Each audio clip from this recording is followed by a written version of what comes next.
There are 18 teams that can win the national title, and LSU is one of them. We'll explain. It's Locked on LSU. Here we go.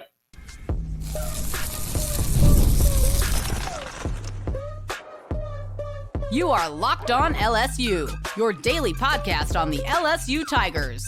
Part of the Locked on Podcast Network, your team every day.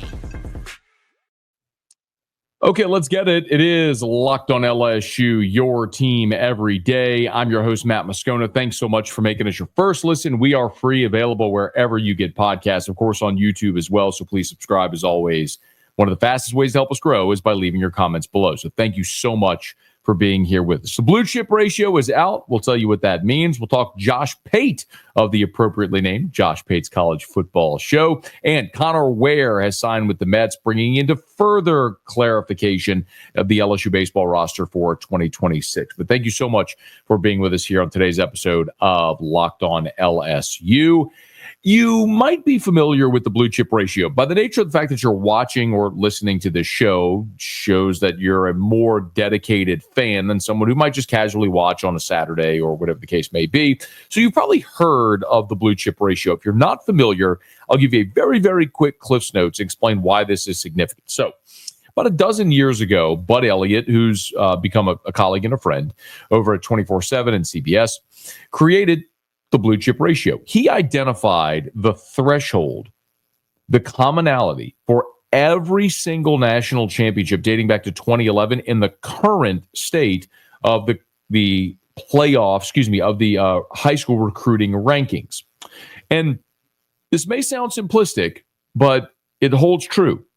The blue chip ratio says that every team that has won the national championship dating back to 2011 has had more than half of their roster made up of 4 and 5 stars. Again, that may sound obvious, but when you hear how it actually manifests, it's kind of interesting. So it's a 4-year rolling average. So, for example, in the 2025 season, you'd be looking at the 2022, 23, 24, and 25 signing classes. Those 4 signing classes combined, does the team we're talking about have more 4 and 5 stars on their roster than anything else?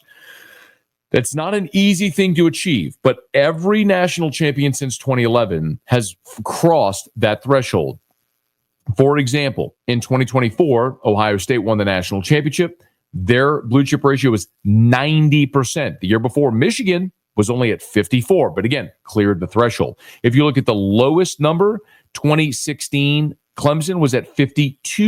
2013, Florida State was at 53%. If you're wondering, 2019 LSU, the greatest team of all time, 64%. So, again, there's that threshold.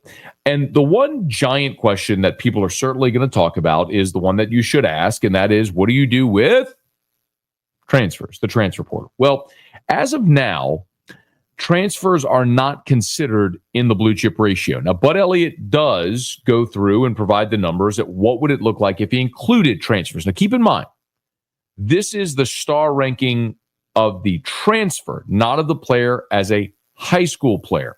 For example, LSU brought A.J. Halsey in, the safety from Houston.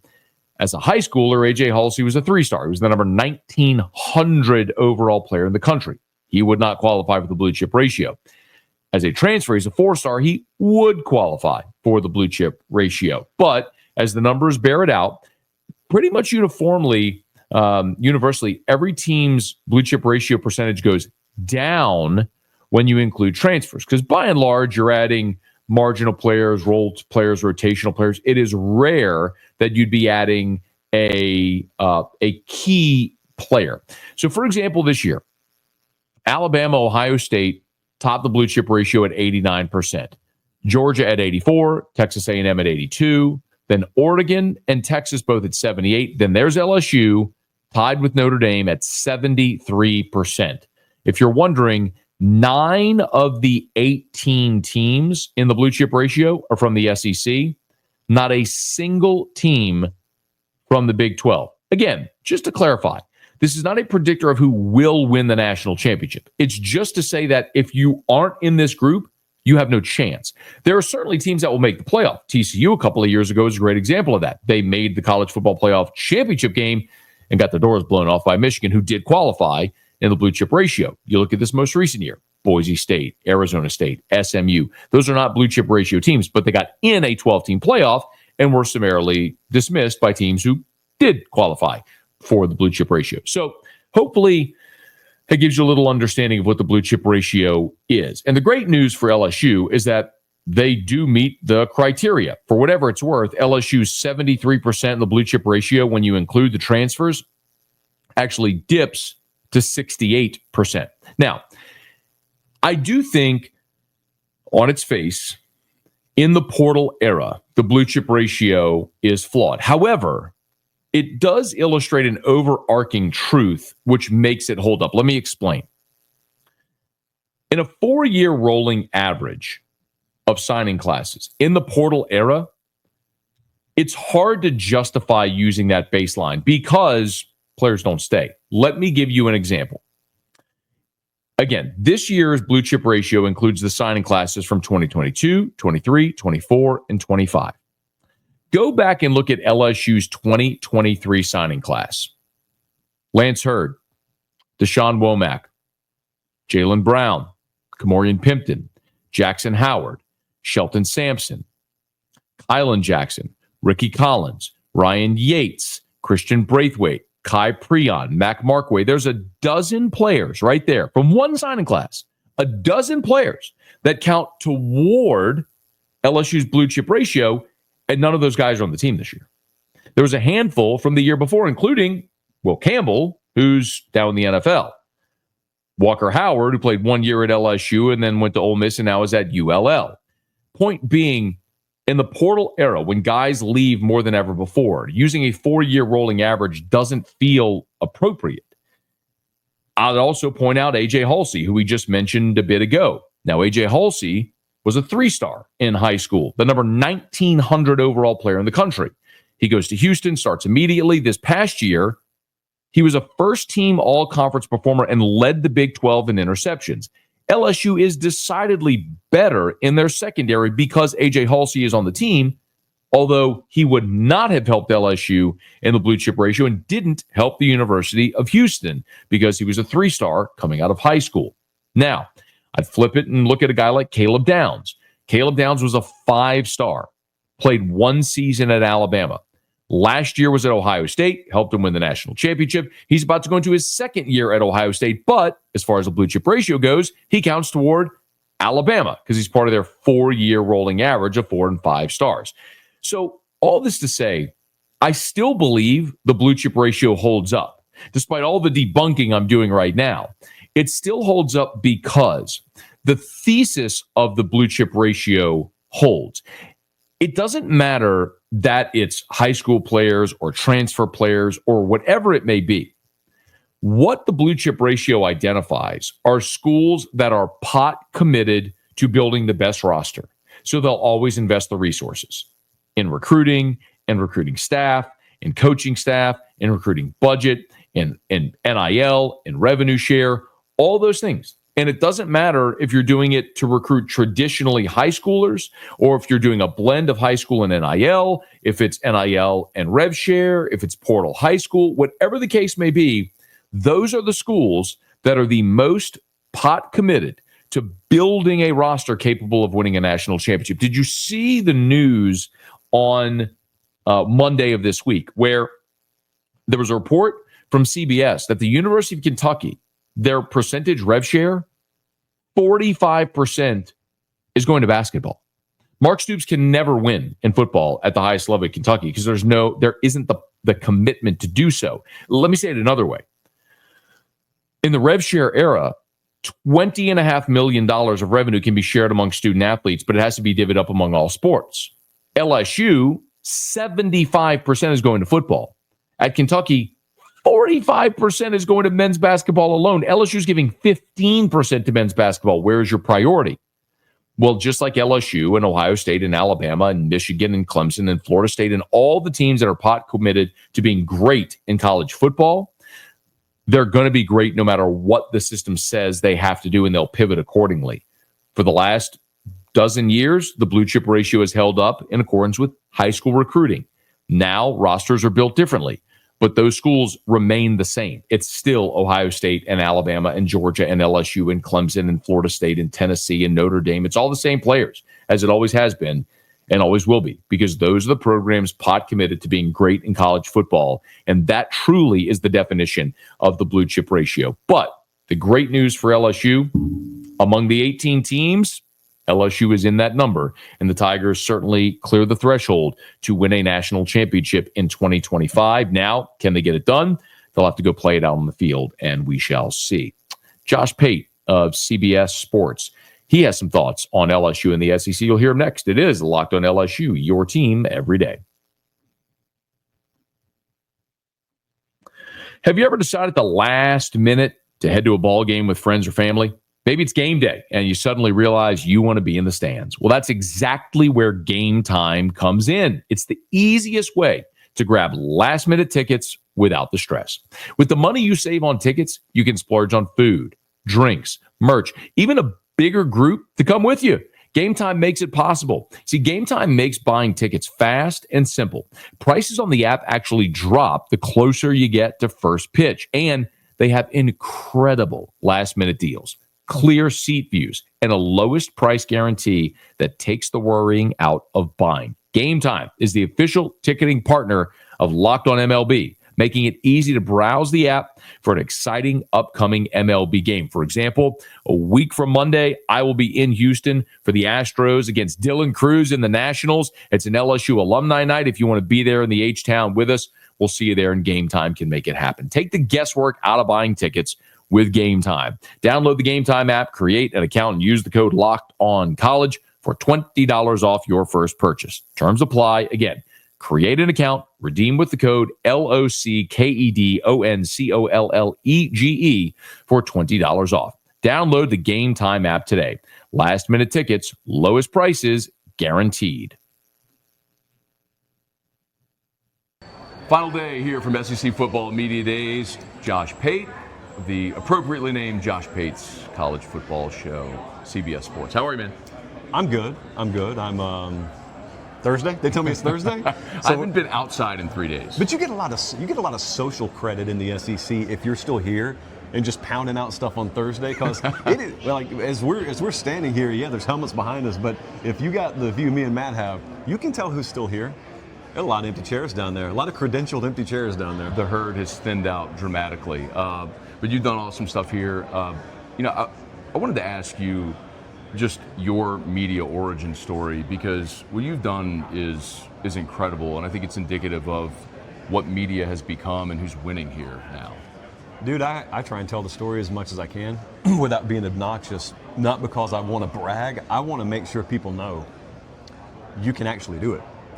Inevitably, knowing your audience, there are a lot of college-age guys and girls watching this who may even be like in J school somewhere, but they're wondering, is there really a path for me? I don't care if you're not in J school. Yeah, there's a path for you. Now, there's no shortcut to it. There's not going to be that. But if you think back 10 years ago, well, think back 15 years ago, you had overhead and distribution as these permanent barriers between people like me, at least, and having a national college football presence. By that, I mean you turned on CBS, Fox, ESPN, and you had to be in a fancy studio, and you had to have those networks that have the big distribution deals putting you on their set. Otherwise, you were never going to be seen at the same time in New York, LA, Miami, and Seattle. Nowadays, we're talking on a phone. There's the overhead. This phone, it's whatever this phone costs, and then also the distribution is the internet. So as long as you've got access to the internet, as long as you've got a Wi-Fi connection, that's the distribution. I don't think people understand. You just cut billions of dollars out of what used to stand between people like us and theoretically a national audience. Now, at that point, the million-dollar question still is, why would anyone care what you have to say? If you can answer that in the affirmative, if you do actually have an opinion that people care about, if your view of whatever it is you're talking about, politics, food, sports, is something people care about, you can actually do it. And then the other, I don't know how you feel, but like a decade ago, I looked around and said, if I'm an NFL fan, they got 37 shows for me. If I'm an NBA fan, I got 37 shows for me. I'm a college football fan. Where was the national, legit college football talk being served? It really wasn't all that much. So I said, well, if we can do it now, let's start a channel on our own. Mm-hmm. And we did, and there was a huge appetite for it, and there still is, and there always will be. It's just now you can do it. Did you have an inflection point, a moment where you realized, oh, this is going to work? Oh, slam dunk, 2019 LSU. As that run starts to happen, because I picked them to win the West in the preseason. Okay. And it was not popular to do that in 2019 now, preseason. And so the first place that our audience ever started to scale outside of the Georgia market where I was living was Baton Rouge. It was Louisiana. And so then LSU goes on that run. I feel like I was on the team. Like I feel like I took that ride with them. It was a fun ride. All the way through to New Orleans, and it's I don't know. I mean, I like to think that eventually it would have happened. I don't know what would have happened had that LSU groundswell not happened and us not have been kind of, I look at it as a surfer riding the wave instead of being buried. Everyone else got buried by that wave. I feel like I rode that wave. And then CBS noticed the channel because LSU fans blew the channel up. And then we start and we go work for them. And then COVID hits and we were, I guess, not dumb enough to stray away from college football and talk about other stuff. And it just, ever since then, man, our audience has scaled, if not more severely, at least as steeply as it started to. Yeah. Because there's a limitless, well, there's a limit, but virtually speaking, there's a limitless amount of people who just want like college football talk. They actually want that with all the other stuff filtered out. As evidenced by everyone being here this week and talking college football, Josh Pate. Make sure you subscribe to the YouTube channel, Josh Pate's College Football Show. We come here and there's always narratives. I always tell our audience, like, local market people know the team they cover deep. I know all 85 scholarship players in LSU. I have a surface level knowledge of the rest of the league, but I come here to get a deeper understanding of the rest of the league.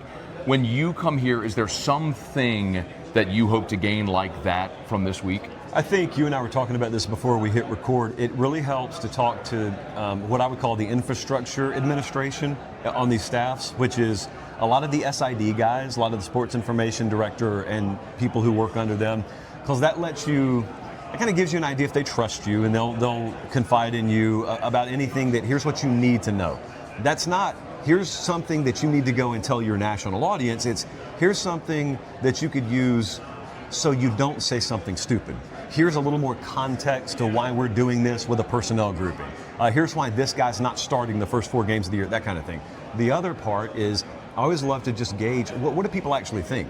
And walking around here this week, or if you're at home just listening to stuff, reading magazines, I look around and I think about, wow, it's crazy.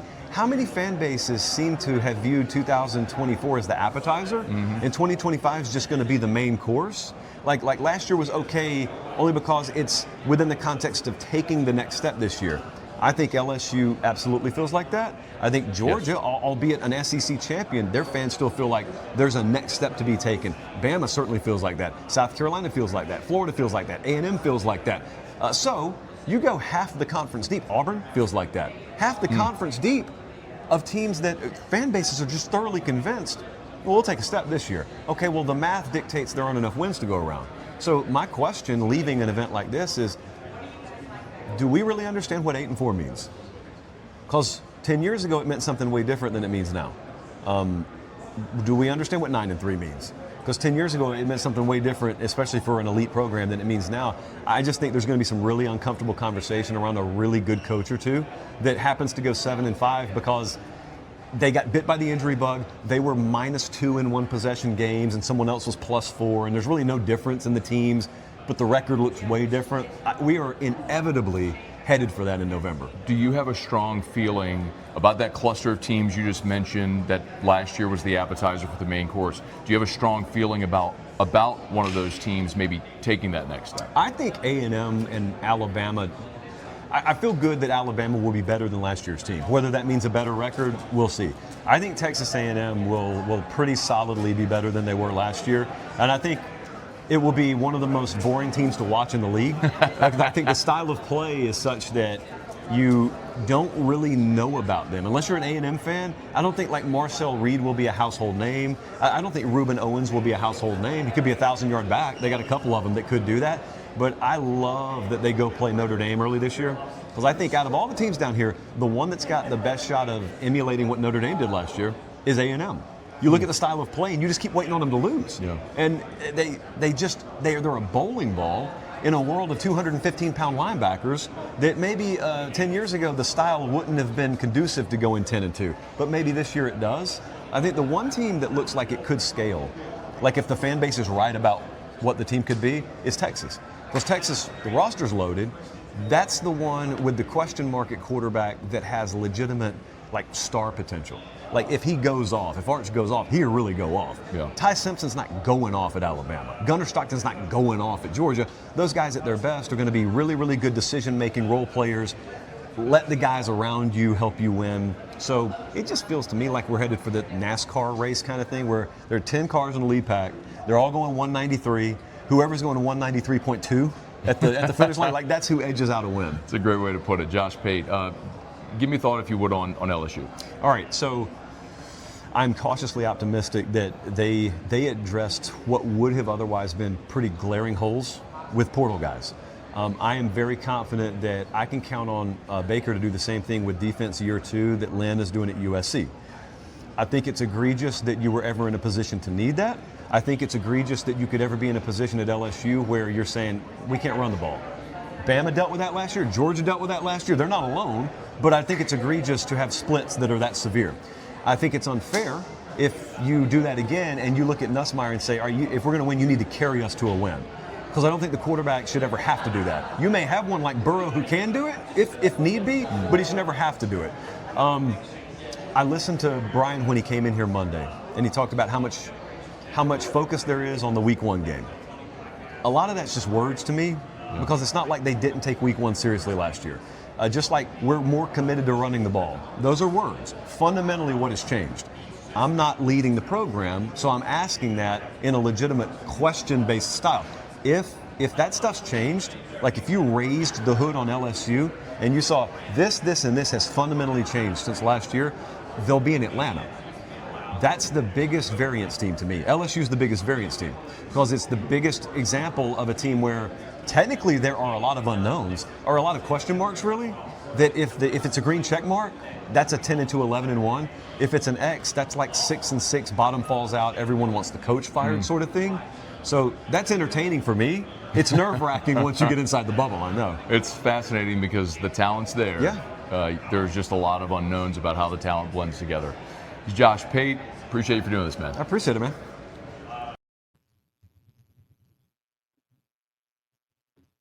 Ever wish managing your money felt easier? With Monarch Money, it can. Whether you're growing your savings or planning a big purchase, Monarch puts you in the driver's seat. It's like having your own personal CFO, giving you full visibility and control over your finances. Monarch Money is more than just a budgeting app. It's a complete financial command center. You can track all your accounts, investments, and spending in one place. So in addition to managing your money, you're also building wealth. Maybe you wish you had all your accounts and spending all in one place. You ever look at your spending, surprised how fast that it adds up? Well, Monarch can help you manage that. And if you share an account with a spouse, a significant other, Monarch can help you stay on the same page. So take control of your finances with Monarch Money. Use the code LOCKEDONCollege at monarchmoney.com for 50% off your first year. That's monarchmoney.com, code LOCKEDONCollege for half off your first year. Shout out to our everydayers. If you were here in our previous episode, we went through the LSU baseball roster for 2026 as it sits right now. 39 players on the roster. You got to get down to 34 by the start of the season. But remember, there are DSAs, designated student athletes. If you're not familiar, under the new collective bargaining agreement, under the new House settlement, rosters are down to 34 for baseball. But in the event that a student athlete was going to be cut to get within roster compliance, a school will have the option to put a DSA, designated student athlete label on that player. And so that way they could remain on the roster. So really, there are no roster limits. But there were two players that we were keeping an eye on, and one of them was Conner Ware. So Conner Ware was selected in the 15th round by the Mets. We talked about what it would look like potentially if he came back to LSU in 2026. JUCO lefty who last fall was LSU's best pitcher in fall ball. suffered a back injury that not many people talked about or became very publicly known, and it really limited him. His best outing of the year was a midweek outing against Dallas Baptist at Globe Life in Arlington, where he was lights out. But then after that, it really struggled to find consistency for Conner Ware. So a guy was a 15th round pick, had the option to take a little bit of money and go start his pro career, or come back to LSU in a loaded pitching staff that currently has 21 pitchers in that group and try to fight for a weekend rotation spot. And ultimately, Conner Ware decided to sign with the New York Mets. As of right now, the signing bonus number has not been made public, but probably a good decision for Conner Ware. LSU, meanwhile, will have to look elsewhere for left-handed pitching options. Most notably, you've got Cooper Williams, you've got DJ Primo back for another year. So there are bodies there, and there's very talented arms that Jay Johnson and Nate Yeske will have to mold. But we're starting to get more clarity on what the roster for 2026 will look like. If you missed our previous episode, would highly recommend you go back and check it out, because we went through position by position and kind of what it looks like as of right now for LSU baseball in 2026. So we hope you enjoy that. But congrats to Conner Ware on signing his pro contract with the Mets. And as more of those signings become public, we'll certainly let you know once we know more. All right, that'll do it for us today's episode. Thanks so much for making us your first listen. Now for your second listen, how about you go check out The Portal with Brian Smith. You can find The Portal on YouTube or wherever you listen to podcasts. If you are listening on podcasts, please subscribe on your favorite podcast app. Rate us, leave a review.